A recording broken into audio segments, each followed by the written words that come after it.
Welcome back, ladies and gentlemen. A new session, same topic as we stay in the fascinating world of coffee. We will now connect with some of the most important capsules producers to learn about the trends in the market of coffee capsules and to learn about their approaches to reduce the environmental impact of coffee capsules. My guests are, first of all, my studio guest. He is Nicola Panzani. He is Sales Director at the IMA Coffee Hub. Then we are connected with Mr. Jean-Paul Roosendaal, his Group Chief Commercial Officer of Menschen from Germany and Spain. Then we have Mr. Laurent Lombard. He is the Managing Director of Capsule In from Luxembourg. Then we have Mr. Rutger Schouten. He is Managing Director of TerraCaps Germany. And last but not least, Mr. Tazio Zerbini. He is Research and Development Director at FLO, which is an Italian company. Good afternoon, gentlemen. Afternoon. Good morning. Good morning, everybody. All right, let's start with Mr. Laurent Lombard. Laurent, the general approach to reduce the environmental impact for coffee capsules is based on three possible ways: plastic recyclability, compostability, utilization of aluminum. Which is your company's approach? Yes, hi, good afternoon. Our approach at Capsule is, I would say, pretty simple, pretty pragmatic. We think that a sustainable capsule is most and foremost a capsule which can be recycled, meaning that either you use an aluminum capsule or a compost capsule or a plastic capsule. As soon as it ends up in the right place, meaning in the recycling stream, then we can say that it is a sustainable capsule.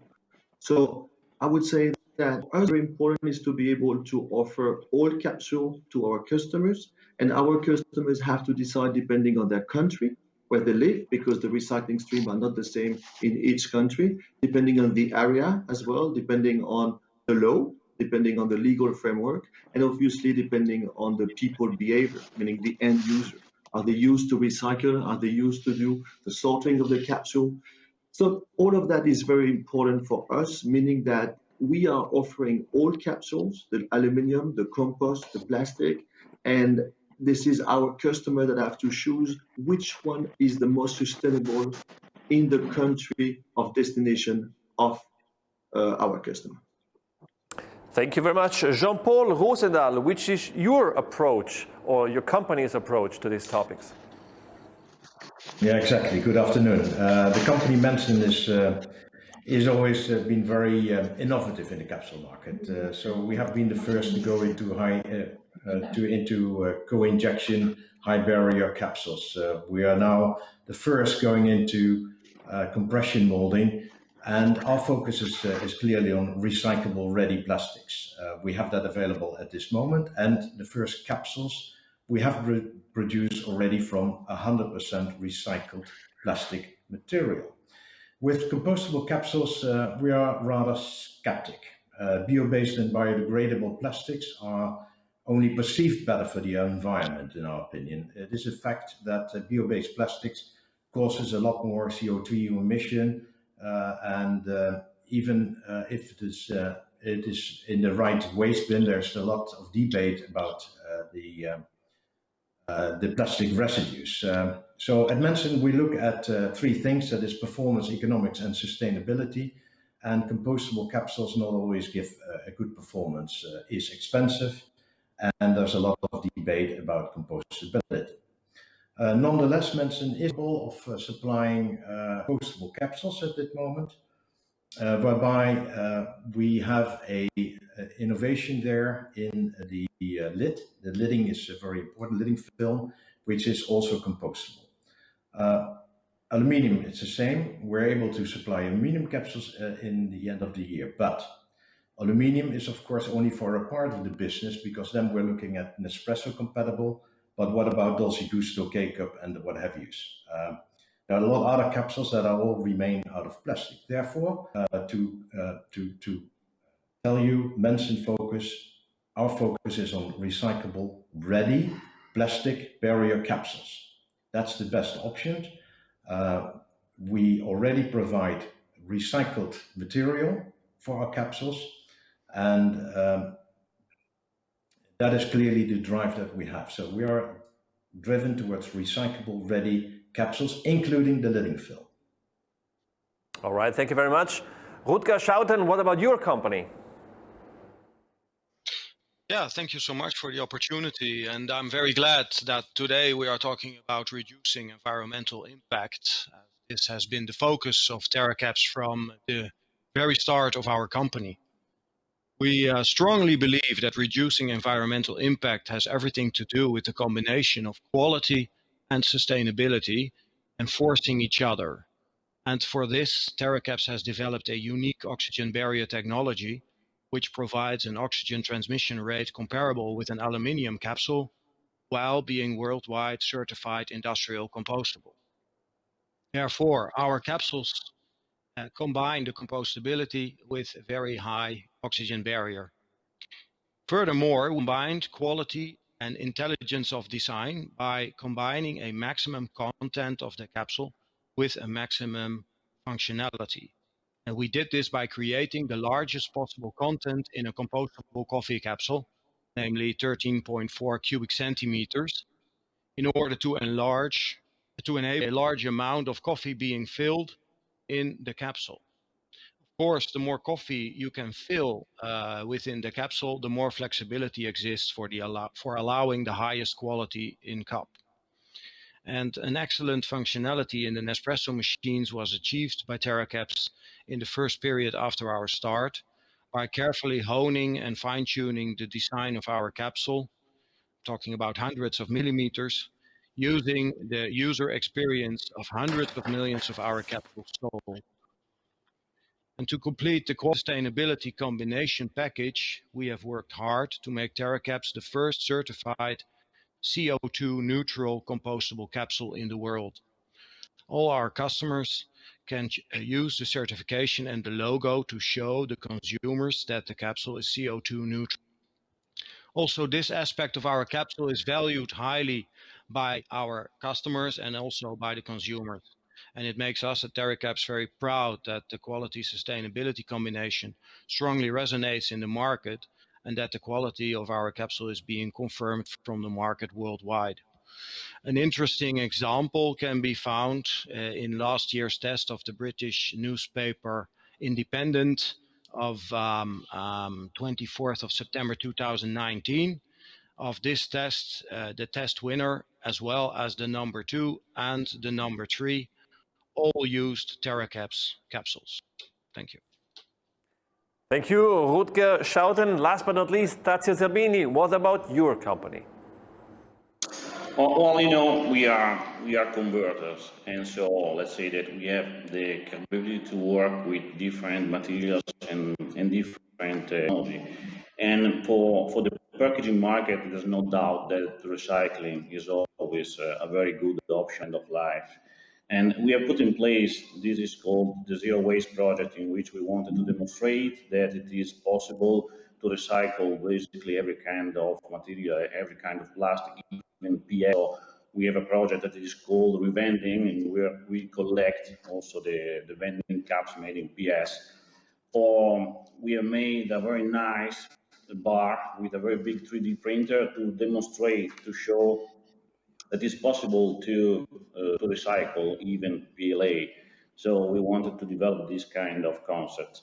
And so there's no doubt that recycling is always a very good option for packaging. But probably in some case, composting is the best option, depending, of course, on the application. So we are thinking about, for example, the single serve for some packaging. You think about, for example, single serve for soft cheese, honey, and of course, coffee capsule. So we think that there is the right material and the right end of life for each application. So for coffee capsule, we think that PLA, crystallized PLA, is the best solution. And that's because there are 2 points. On one side, you have renewable material, And on the other side, you have the possibility to recover the coffee. So all the LCA study are saying and agrees on that. What you have to protect is the food itself. So the greatest impact you have on the environment is coming from the food itself. So if you can save and protect the food with a longer shelf life, that is also very good. And if you can have the coffee back, this is also a very important point. So our thinking is that for coffee, the crystallized PLA is the best solution. Of course, you have to learn how to crystallize it. You have to learn how to give it the right properties, thermal properties, mechanical properties. So we have developed a range of products that is called GEA, and we have all the standards. We have the Amodo Mio, we have the Blue, we have the K-Cup, and of course the Nespresso compatible cup, all made with a process that is extrusion and thermoforming, so we can provide a single layer or a multi-layer coffee capsule made with this material. We are very satisfied with that because we are sure to have met all the requirements from the market in terms of oxygen barrier, functionality, food contact, the bio-based content that is very high for our solution. So totally our position on that point. Okay, thank you very much, Tazio. Nicola, you are the sales director of IMA Coffee, the hub dedicated to coffee inside IMA Group. So what is IMA Coffee's role in all of this, especially in the pursuit of the reduction of the environmental impact of capsules? So thank you. First of all, I wanted to thank all our guest speakers for being here at this virtual event, which is very important for us, this aspect of environmental sustainability.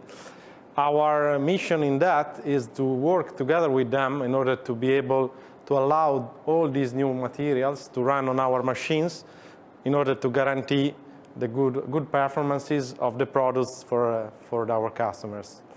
The focus of today, then I give the word back to our guests. I don't want to lose too much of your knowledge. Is just how to combine the environmental sustainability together with the product preservation. Because when we speak about packaging, environment is fundamental, but the scope of packaging itself is to preserve the product. So now we're going to have some questions to ask to our guests. How can we combine those two aspects? Exactly. So I will ask this question to Laurent Lombard. Well, we have heard environment is important, of course, but also product quality and shelf life. So which are the differences between the materials we have just heard in this regard? First, there is kind of difference between aluminum capsule or plastic capsule or compostable capsule. The most challenging things in developing a compostable capsule is obviously what we call in our industry the OTR, the oxygen transmission rate. And this is exactly what you have to achieve, the lowest OTR possible, knowing that on the aluminum capsule, if Nespresso came up with an aluminum capsule, it was not just nice and good looking. It was most and foremost because it was the lowest possible OTR on the market to protect coffee from oxygen. So when developing a compostable capsule, this is the most challenging thing, is how to reach this low OTR. It would be very difficult, I think, to reach the same OTR as an aluminum capsule, obviously, but we can try to go to the lowest possible figures. But specifically, we are trying at Capsuline to do it without using any non-bio-based material. Because here there is a trick. There is the difference between a biodegradable material and a bio-based material. You can be biodegradable and not bio-based. And at Capsuline, what we're trying to do is to try to reach the lowest OTR with our compost capsule without using any fossil-based material. And this is what we have reached with Capsuline IMA Compost, which is used in Italy, in your country over there. And we will launch by beginning of next year our first home compost barrier to oxygen capsule that will certainly be a game changer in this industry. So very much looking forward to it. Okay, thank you very much. Tazio, there are some concerns related to compostable materials, especially about their capability to grant a long shelf life and to act as humidity barrier. So what's your point on that? Well, to answer, I want to share with you the study that we had from the ICAF, that is the Italian Academy of Coffee Masters, in which they checked the coffee that was inside our compostable coffee capsule during several months. And of course, they checked all the parameters that you can see here in the slide. So it has cream color, cream texture, persistency, bitterness, and whatever. So they checked this parameter in real time, in real conditions, I mean, for several months. And at the end, they gave us a certification of a verified shelf life of 12 months. So this means that, of course, the capsule needs to be composted together with the organic waste, but in reality, this is not affecting the certification, the multi-layer certification of our capsule. So neither the CO2 nor the humidity are affecting the capsules and the quality of the coffee inside. All right, thank you. Rutger Schouten, there are companies who use a plastic layer around the carton to guarantee to preserve shelf life. Do you think this is necessary? Well, it is necessary if you lack an adequate OTR, so an adequate oxygen barrier. This is essential, as we already discussed, to preserve the quality of the product inside the capsule. And having mentioned the quality sustainability combination of TerraCaps before, I think that this example shows that when the quality is not optimal, you cannot be optimally sustainable. As it goes without saying that a plastic protective layer around the carton is not sustainable in many ways.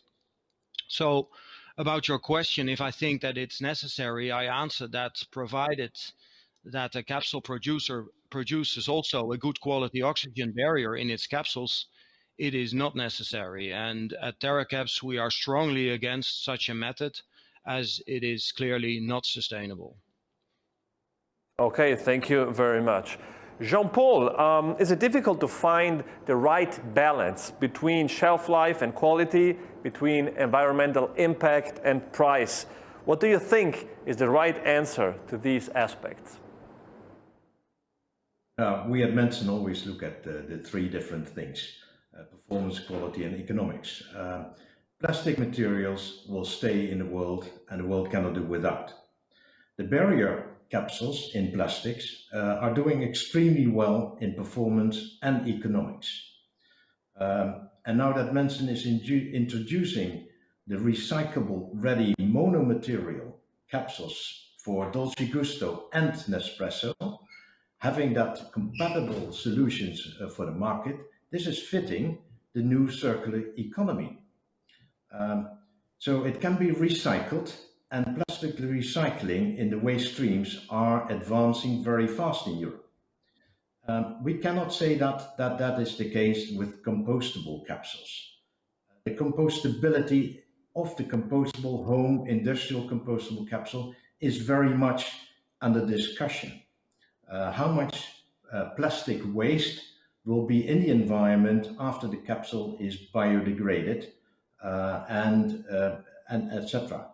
Moreover, I question the economics because it's much more expensive, and the quality because there still are some organoleptic issues with the compostable capsules. So to me, also, if you look at the recently published report by the European Union, and that's the report from March 2020, this report, also for coffee capsules, are clearly advising for recyclability and not to go into compostability at this moment. Therefore, in our opinion, very strong, it is that the future is for recycling, the recycling of monomaterial capsules, so without any aluminum and still having the barrier, including the lidding film. That's what we are focusing at. That is what we make available. And moreover, we have proven to have commercially in the market at this moment capsules that are 100% produced from recycled plastic material. Plastic, the compostable is maybe 0.6% of the total waste stream, including all the bags and what have you. So it is clear that the big numbers will give you the advantage of preparing the waste stream. To collect coffee capsules in the same way as aluminum capsules and then recycle them is very good for the environment. So if I look at the three things, economic, sustainability and performance, the coffee capsule in the coffee capsule plastic barrier is excellent with regards to performance. It is excellent with regards to economics. And also from a sustainability point of view, it is absolutely not wrong in any way. So in your opinion, recyclable plastic is the material with the perfect balance between quality, environment, and price, right? Unless you tell me otherwise, but okay. I cannot see any other reasons, except for the fact that still consumers perceive that anything which is bio-based, biodegradable, compostable, that the consumers that are not knowledgeable about the real facts, that they think it is a much better solution. And mind you, even at Benson, we're not capable of supplying you a compostable capsule because we now have the right lidding film. But let's say if you ask me the question, what is better for the environment? What is better economically? What is better for the performance? Then the race is between plastics and aluminum, whereby for the point of economics, the plastic will win. Okay, thank you very much. This is your opinion. I would like to hear from all the other guests what, in their opinion, is the best material or the material with the perfect balance between quality, environment, and price. Laurent, you start. One word, what is the best material? Still there, Laurent? I think we have lost Laurent. Then let's see, Rutger, are you still here? Yes, I'm here. Oh, I'm Compostable. back. I'm back. Sure. Okay, sorry, Laurent, you're back. So I would like to hear from your side, in one word, or maybe 2 or 3 words, not more, which is the material with the perfect balance between quality, environment, and price? All of them. It only depends where they end up. I'm sorry, I did not understand. Could you repeat, please? I said that all materials are sustainable. It only depends where they end up. There is no better material than the other. An aluminium capsule which is recycled is better than a compost capsule which is litter in the middle of the street. So there is no better or worse. It's just how you handle them. Okay, thank you very much. Rutger, what's your opinion? What is, in your opinion, the material with the perfect balance between quality, environment, and price? Compostable material, and the best compostable material is CO2 neutrally produced. Okay, thank you very much. And last but not least, Tazio, your opinion, what is the material with the perfect balance between quality, environment, and price? So we are not against any material. As I said, there is the right material for each application. And for coffee capsule, we do believe that the right material is based on PLA. Okay, thank you very much. Nicola, would you like to add something? A question that is not easy to answer. Our point of view on that is wider because it depends on a lot of things. It came out that it depends on the country, based on the streams of recycling that there are in the specific country.